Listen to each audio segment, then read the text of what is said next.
अब अगली खबर का रुख कर लेते हैं। सीरियल बम ब्लास्ट के मास्टरमाइंड आतंकी अब्दुल करीम टुंडा पर कल महत्वपूर्ण फैसला आएगा। 30 साल बाद आने वाले फैसले का सभी को इंतजार है। बाबरी मस्जिद विध्वंस कांड की पहली बरसी पर मुंबई सहित देश के अनेक स्थानों पर सिलसिलेवार बम धमाकों के मास्टरमाइंड अब्दुल करीम टुंडा पर अजमेर की टारा कोर्ट कल यानी 29 फरवरी को अपना अहम फैसला सुनाएगी। इस फैसले का इंतजार भारत देश के साथ साथ दूसरे देशों के नागरिकों को भी है, क्योंकि आतंकी अब्दुल करीम टुंडा 6 दिसंबर 1993 को मुंबई सहित देश के अनेक स्थानों पर हुए बम धमाकों में शामिल था। एक छोटे से कबाड़ी का काम करने वाला अब्दुल करीम टुंडा बम बनाकर अपने साथियों को देता था और उसके साथियों ने बम को अलग अलग स्थानों पर रखकर धमाके किए थे। अब्दुल करीम टुंडा के अलावा इसके 2 साथियों पर भी कल न्यायालय अपना फैसला सुनाएगा, जिस पर पूरे देश की निगाहें टिकी हुई हैं।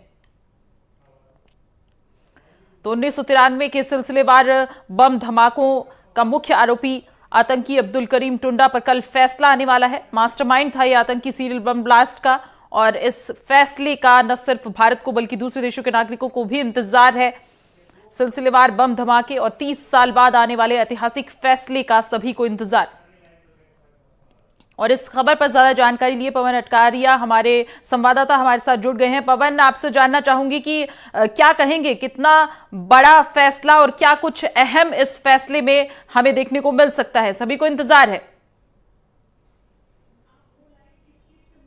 जी बिल्कुल, देखिए 6 दिसंबर 1993 की ये घटना है, जहां पर राजस्थान सहित अलग अलग राज्यों में एक समय पर ही सीरियल बम ब्लास्ट की घटना दी गई थी। इस सीरियल ब्लास्ट में एक व्यक्ति की मौत हो गई थी और कई अन्य व्यक्ति घायल हुए थे। इसकी जांच सीबीआई सहित अन्य एजेंसियां कर रही है और इसमें महत्वपूर्ण फैसला अजमेर की टाडा कोर्ट कल सुनाएगी। मैं आपको बता दूं, एक छोटा सा कबाड़ी जो कि अपने घर पर ही कबाड़ से बम बनाना सीख गया, और इसका नाम टुंडा भी इसलिए रखा गया जब इसके बम बनाने के दौरान एक बम इसके पास में ही ब्लास्ट हो गया तो इसका एक हाथ टूट गया था, तब से इसका नाम टुंडा रखा गया था। और इस पर ज्यादा जानकारी के लिए हमारे साथ में लोक अभियोजक ब्रजेश कुमार पांडे जी भी हैं, उनसे बात कर लेते हैं, जो ये सरकारी वकील हैं और पूरे केस को ये डील कर रहे हैं।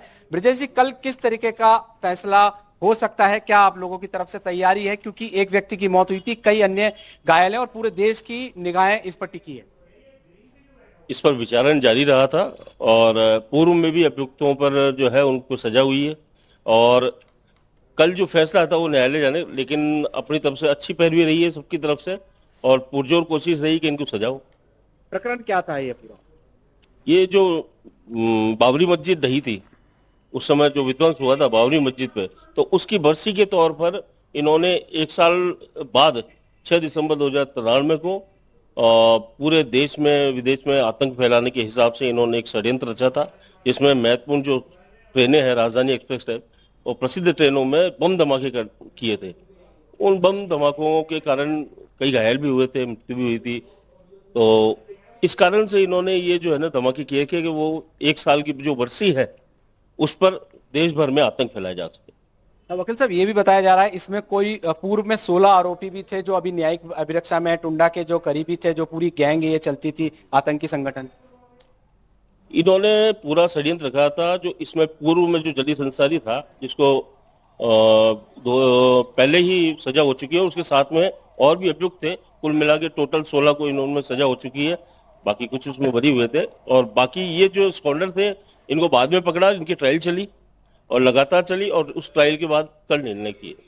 जी बिल्कुल, देखिए यहाँ पर जो अब्दुल करीम टुंडा की जब वारदात इसने की थी तो करीब उसकी उम्र रही होगी 45 वर्ष, मगर अब करीब 30 साल बाद वह काफी बुजुर्ग भी हो चुका है और काफी बीमारियां भी है, और इसको समय समय पर माननीय न्यायालय के आदेश पर अस्पताल में इसका मेडिकल भी कराया जाता था, इलाज भी कराया जाता था। तो इस तरीके से जो स्थिति है वो काफी उनकी बुजुर्ग वह हो चुके हैं, और ऐसे में जब ये फैसला आएगा उसका सभी को इंतजार है। निश्चित तौर पर उस व्यक्ति और उस परिवार को ज्यादा इंतजार होगा जो इस हादसे में अपनी जान गवा दी थी। ऐसे में और जो घायल हैं उनका भी यहाँ पर कल जो इस फैसले को इंतजार है।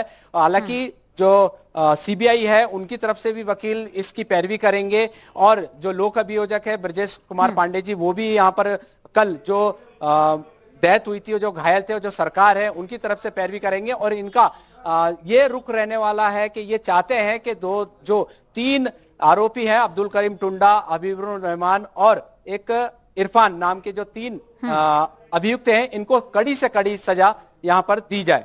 जी पवन, बिल्कुल इस फैसले का सभी को इंतजार रहेगा। ऐतिहासिक फैसला है। आप हमारे साथ बने रहे, मैं आपके पास लौटूंगी।